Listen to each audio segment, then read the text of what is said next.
Welcome, everyone. Today, we're jumping into a topic that's not just crucial for your exams, but for your entire career.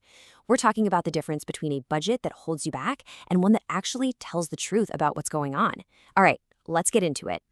So here's our game plan. We're going to start with a super common problem called the static budget trap. Then we'll meet the hero of our story, the flexible budget. I'll show you exactly how to build one step by step, and then we'll see the massive difference it makes in a performance review. And of course, we'll wrap it all up with some serious leak a CPA takedown hacks to make sure this stuff sticks in your brain for the long haul. Okay, first up, let's talk about a situation that just feels, well, totally unfair. It's a classic problem created by something called a static budget. I want you to picture this. You're a manager at a company, let's call it Barton Robotics. Your team absolutely crushed it this quarter. The plan was to produce 10,000 units, but you guys worked hard and cranked out 12,000. You're walking into your boss's office expecting a pat on the back, maybe even talking about a bonus.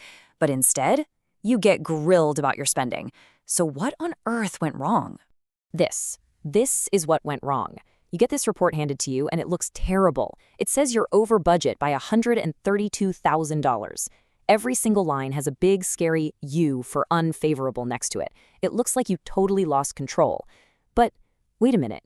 Of course your costs went up. You produced 2,000 more units. The real problem here isn't you, it's the budget itself.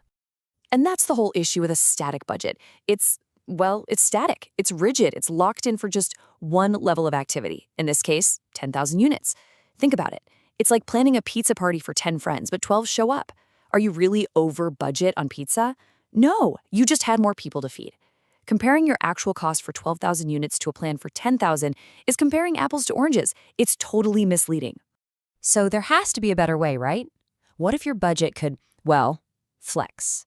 What if it could adjust to what actually happened? Well, say hello to our hero, the flexible budget. This is the one idea I really want you to lock in, especially for the LECPA. Flexible budgets are all about being fair. They give you a real, accurate picture of performance because they adapt to what actually went down. So what is it, really? It's pretty simple. A flexible budget just asks, hey, based on the 12,000 units we actually made, what should our costs have been?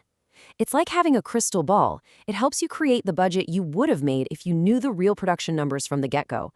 And this table just nails the difference. Static budgets are great for planning at the start of the year, but once you're in the thick of it and things are changing, you need a flexible budget for control and for evaluating performance. It's the only way to compare apples to apples. Okay, so this all sounds amazing, but how do we actually build one of these things? Don't worry, it's not some crazy complex formula. It's a really logical, four-step process that you absolutely need to have down for your exams. Here's your blueprint. First, you figure out what drives your costs. For Barton Robotics, it's the number of units they make. Simple enough. Second, you separate out your variable costs, the stuff that changes with each unit, and find the cost per unit. Third, you nail down your fixed costs, the stuff that stays the same no matter what. And finally, you put it all together for the actual level of activity. Let's do it for our case. All right, let's get into the math. For step 2, we look at those costs that change with production from our original budget. We just divide each one by the planned 10,000 units. So $250,000 for materials divided by 10,000 units gives us $25 per unit. We do that for labor and utilities, and we get a total variable cost of $70 for every single unit they make. Now for step 3, and this is the easy one. We just identify the fixed costs. These are things like depreciation, property taxes, and salaries for supervisors. They don't change whether you make 1 unit or 1,000,000 units. For Barton, that number is a flat $400,000. Done. And now the big reveal.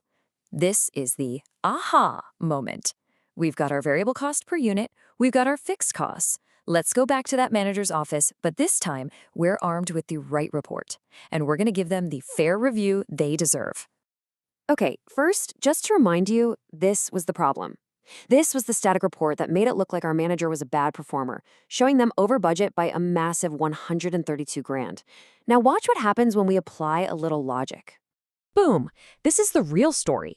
For the 12,000 units they actually made, their variable costs should have been $840,000, right? $70 a unit times 12,000 units. But look, they only spent $832,000. That's an $8,000 favorable variance. Fixed costs were right on target. So the grand total? The manager was actually $8,000 under budget. The whole narrative just completely flipped. And that's why this is so powerful. That manager went from potentially getting fired to being a candidate for a bonus, all because we used the right tool for evaluation. The flexible budget doesn't just change the numbers, it changes the entire story. It provides a fair and valid way to judge performance.